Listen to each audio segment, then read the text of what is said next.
Of course, we're Filipino. Kasi magbibigay kami ng equal rights sa mga lahat-lahat ng mga tao dito. Basta ulo ng mga babae dyan, lalaki o kahit ano.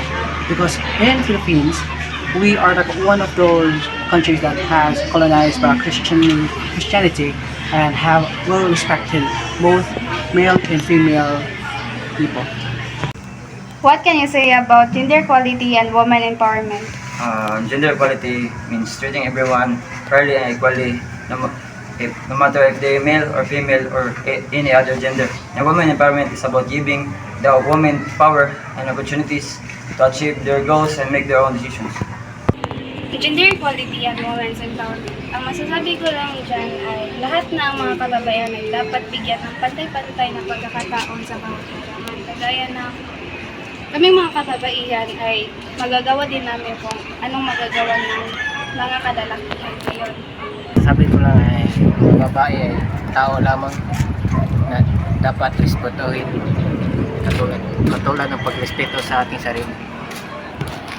Pamilyan at mga lalakihan ay may importanteng tungkulin sa ating komunidad at lipunan.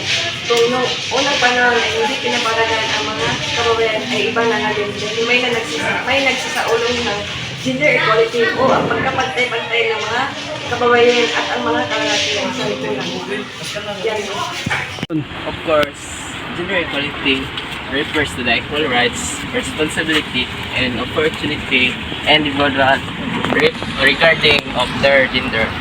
Women empowerment, on the other hand, specifically focuses on improving the status and position of women in society. Of course, I support gender equality and women empowerment.